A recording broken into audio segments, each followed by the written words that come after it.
What's up, Saw Squad? Austin Dunham back again with another video. And today we're going to discuss the world's hardest push-up and how you can learn how to do it.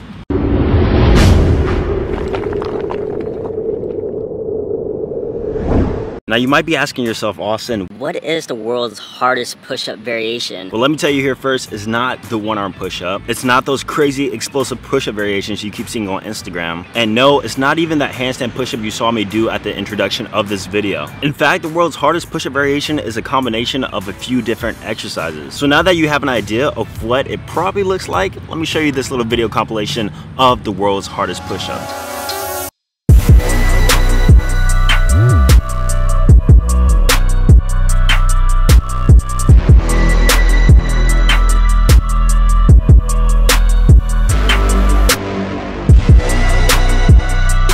So what you just saw was called a 90-degree handstand push-up, and it combines two movements. One, the pseudo planche push-up or the planche push-up, and two, a handstand push-up.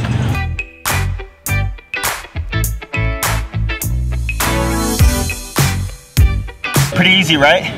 No. It's a lot harder than it looks like. Now, I'm gonna be real with you, this is not an easy move to learn. In fact, it took me quite some time to learn it, but with this video, hopefully, you're gonna cut that learning curve in half, and I'm gonna give you all the exercises that you need to do to progress fast in learning the 90-degree handstand push-up. So if you're a beginner, the top 3 beginner movements you wanna do is 1, the elbow lever. The elbow lever is a bent arm static exercise, which will correlate to being in that bottom position of the 90-degree handstand push-up. And if you go ahead and build strength in those areas, then it's just gonna make it that much easier for you. Try getting a hold time for at least 10 seconds. And then after that, we're gonna move on to one of my favorite all-time exercises, and that is the pseudo planche push-up.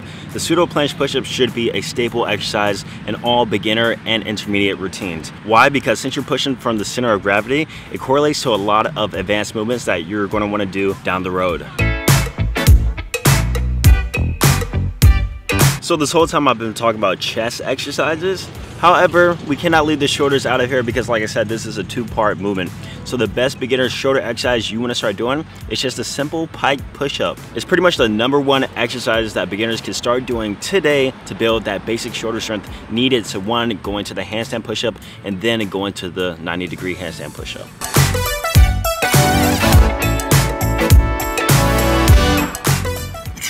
All right, so you're not a beginner anymore, and you've reached at least 10 reps or so on those beginner exercises that I just showed you. So now welcome to the intermediate stage where you start to actually build more strength and progress on those basic movements. Now the best exercises for the intermediate stage are 1, is going to be the tuck planche push-up, and that was the exercise that you just saw me doing.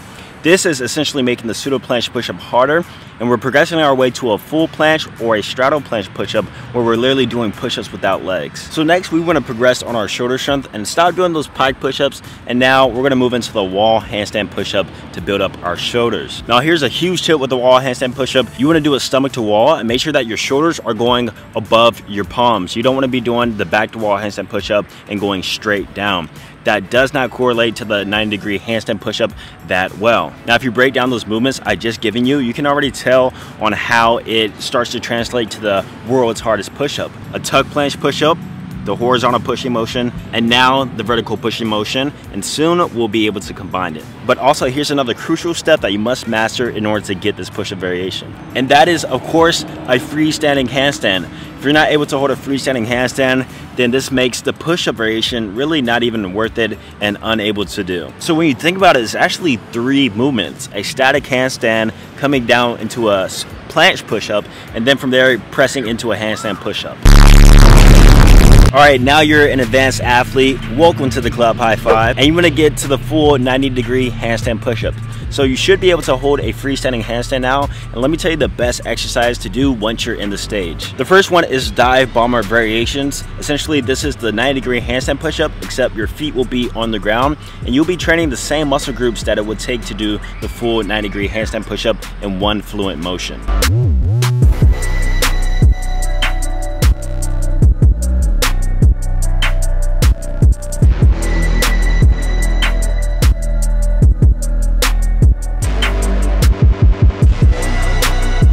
So after that, the last step I want you to do is train 90-degree handstand push-up negatives. This involves starting from a handstand and then going down as slow as you can to the bottom part of the movement.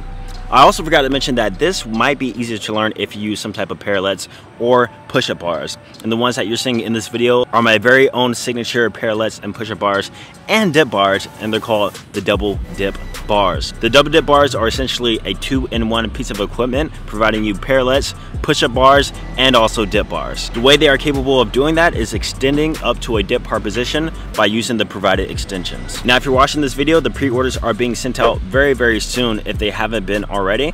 But if you're interested and you haven't pre-ordered yet, be sure to check the link down below where you can get yours. So everybody has been asking for this tutorial and the best exercise to work up towards it. I promise you those are the exact exercises that I use to learn this movement, and I hope you find it useful. If you're new here, be sure to subscribe, and I'll see you guys in the next video. Peace!